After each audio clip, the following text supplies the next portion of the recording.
Welcome to the Birding for Joy podcast, a show about discovering and exploring all the ways birding and wild birds bring joy into our lives. Throughout Season 4, we'll be focusing our attention on simple actions we can take in our daily lives to help birds and nature. I'm Candy Lynn Fight, your gracious host and joyful birder. If you're curious about learning how you too can live a bird-friendly lifestyle, grab your favorite beverage, settle on your perch, and let's get into today's episode. Greetings, dear listeners. If you've listened to the show before, welcome back. If this is your first time tuning in, I am so happy you're here. I hope this episode finds you all happy and healthy and finding precious moments to venture outdoors and spend time with the birds. For the past couple of episodes, we've discussed how native plants benefit wild birds. I've offered you tips, resources, and how planting native plants support birds and wildlife. The landscapes we cultivate have a direct impact on the health of our ecosystems. We've discussed how native plants provide food, shelter, and breeding grounds for birds, making them essential to biodiverse habitats, and how native plants are adapted to the environment and support the delicate balance of nature. Today, I want to share about a couple of programs that you can join to guide you, offer support and resources, and where you can discover a community of like-minded individuals. First is Homegrown National Park, a grassroots call-to-action organization whose mission is to regenerate biodiversity because all humans need healthy, productive ecosystems to survive. Although their main focus is native plants and not birds, their program offers support and resources of planting native plants for the greater good. The name Homegrown National Park was coined by their co-founder, Professor Doug Tallamy, who states, "Our national parks, no matter how grand in scale, are too small and separated from one another to preserve native species to the levels needed. Thus, the concept for Homegrown National Park, a bottom-up call to action to restore habitat where we live and work, and to a lesser extent, where we farm and graze, extending national parks to our yards and communities." Once you sign up for the Homegrown National Park's website, they aim to help you start a new habitat so you can have fun becoming a biodiversity hero. Anyone can be a part of the movement. Individuals, businesses, nonprofits, farms, schools, and more. It's easy, it's free, and no experience is needed. Their website includes the H&P Biodiversity Map, which is interactive, and all you need to do to get on the map is just start planting natives. Even if you only container garden with natives, every square foot of native plants counts. Now, the National Wildlife Federation has the Community Wildlife Habitat Program, and its mission is to empower communities to take action for wildlife in their own communities. The program provides community leaders with a program framework to restore wildlife habitat and educate and engage community members while working to attain the National Wildlife Federation's certification as a wildlife-friendly community. They work with large cities, counties, small towns, and even neighborhoods. The National Wildlife Federation also has the Garden for Wildlife program, and it is designed to engage and educate homeowners, businesses, schools, universities, churches, parks, community-based organizations in creating and certifying wildlife-friendly landscapes on their properties. Both of these programs offer all the resources you need to create your bird-friendly habitat using native plants.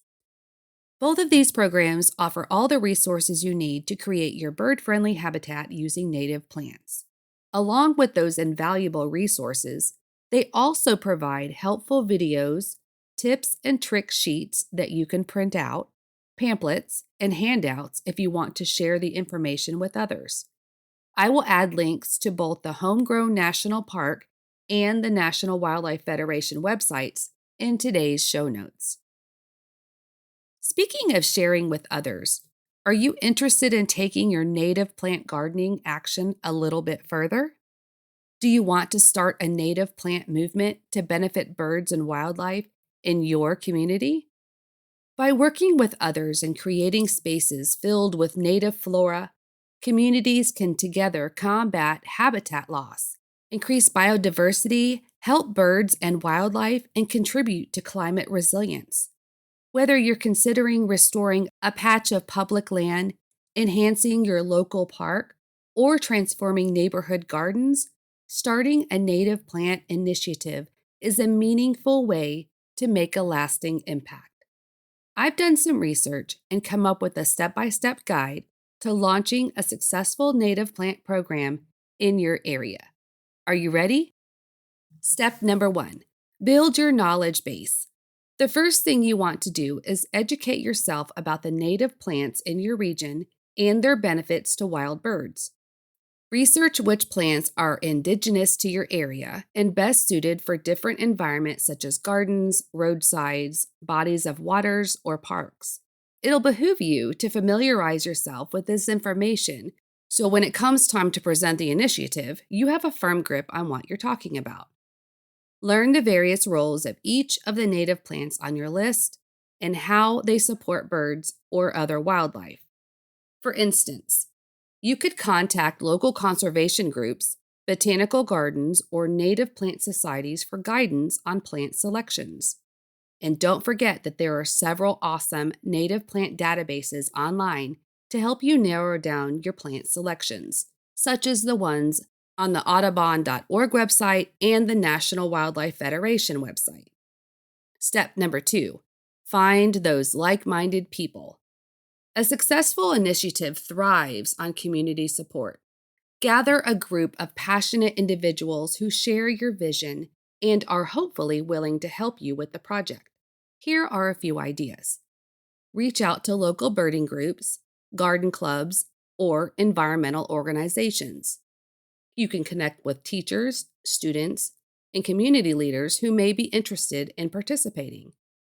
Create a social media page or community group to engage and organize volunteers. And keep in mind, birds of a feather flock together. Step number 3, partner with key stakeholders. After you gather your flock, work on collaborating with organizations and local officials to gain momentum and credibility. Support from these entities will be beneficial to starting your project. You might consider contacting city officials, the Parks Department, and local businesses to discuss your goals. Seek partnerships with schools, libraries, and nature centers for educational outreach.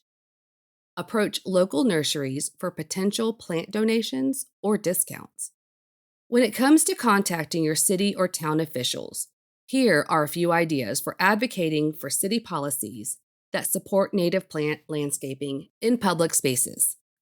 Get folks to sign a petition to show their interest in having a local native plant initiative. Attend city council meetings. Voice your support for native plant initiatives at public meetings. Prepare data on environmental and economic benefits to strengthen your case. And invite your peeps to attend with you.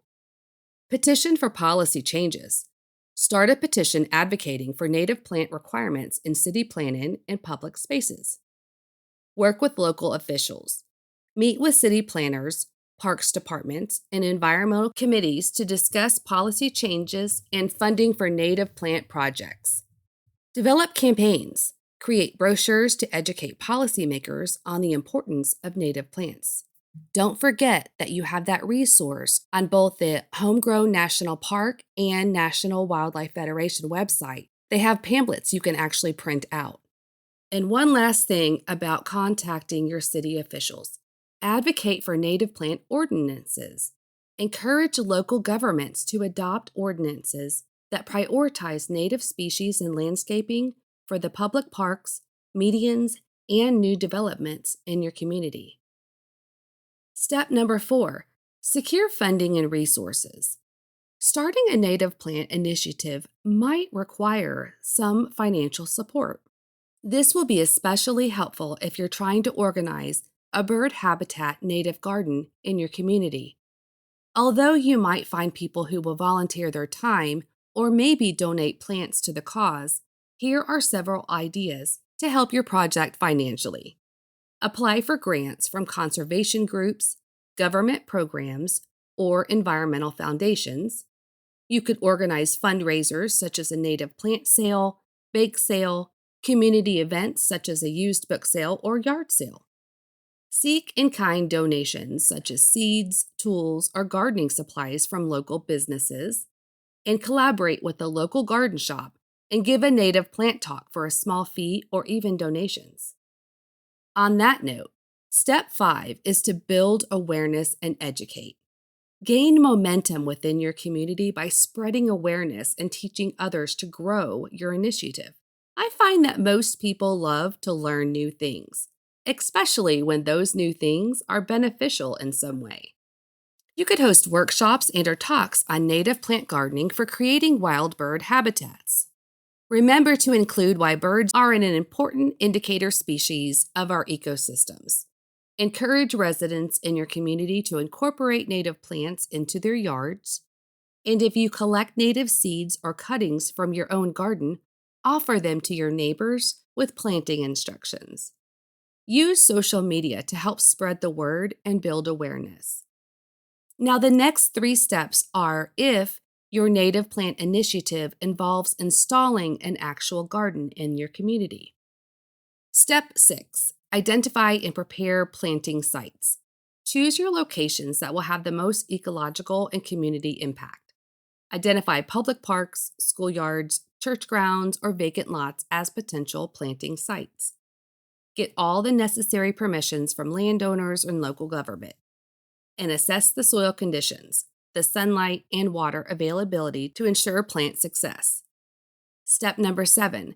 Plan and host planting events. Bring the community together with engaging and educational planting events. You could organize a kickoff event to generate excitement and awareness. Provide volunteers with clear instructions on planting techniques, and then offer educational sessions on the importance of native plants for birds and wildlife. Step 8. Maintain and monitor the project. Long-term success requires ongoing care and community involvement. Establish a team to handle watering, weeding, and plant health monitoring. Set up a schedule for community maintenance days, and then track the progress and document success with photos and reports to inspire continued participation. Here are a few final thoughts.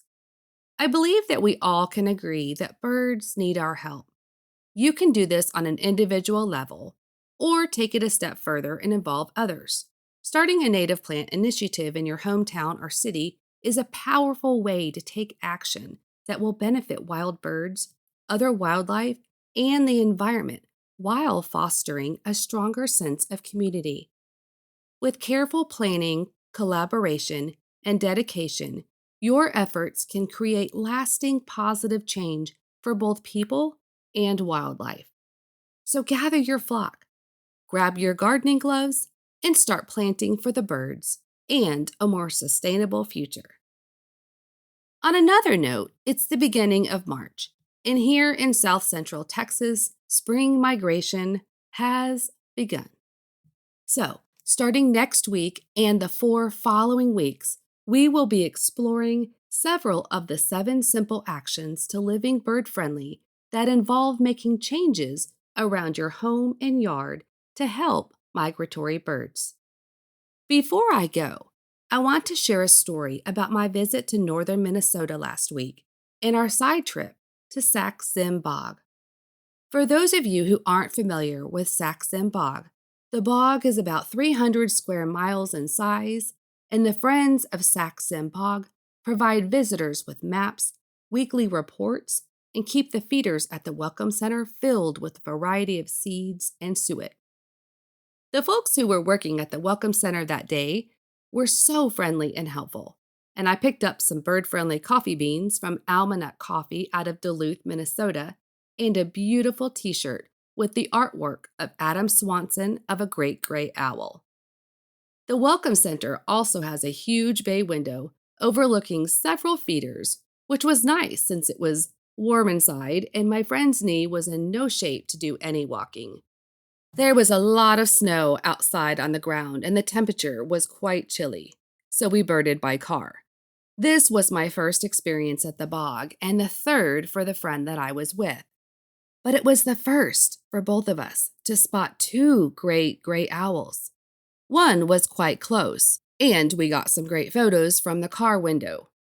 The second sighting was further away, but we sat quietly inside the car and just observed with our binoculars. The great gray owl is one of the largest owls by length in the world, between 24 and 33 inches tall, despite them only weighing 2.5 pounds. They have a wingspan between 53 and 60 inches. For me, their bright yellow eyes contrasting with their gray, broad, round facial discs are their most prominent feature. They're vigilant, powerful hunters and can detect their prey from over hundreds of feet away. They even can hear a rodent tunneling under inches of snow.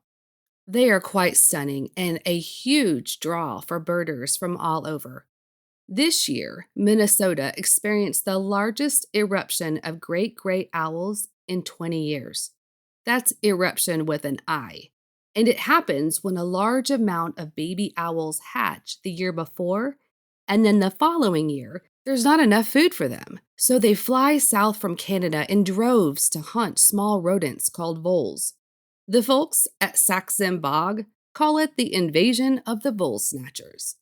Unfortunately, because these great grays travel from the boreal forest to more populated areas such as northern Minnesota, and their eyes are fixed in the front of their faces, they're more at risk of vehicular collisions because if they're in flight across a road, they can't see cars coming toward them.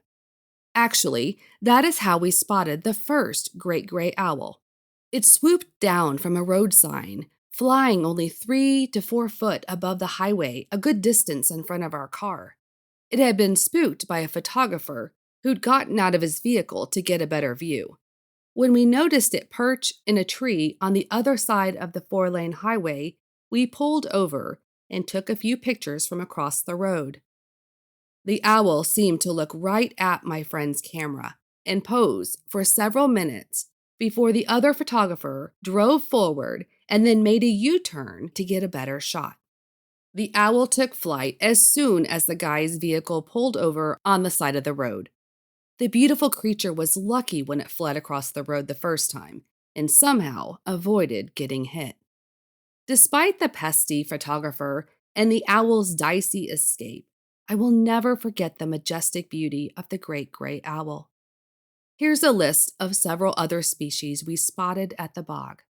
Wild turkeys, flocks of pine siskins, black-capped chickadees, 2 hairy woodpeckers, several downy woodpeckers, common redpolls, Canada jays, gray jays, ruffled grouse, purple finches, juncos, several bald eagles, and lots of common raven.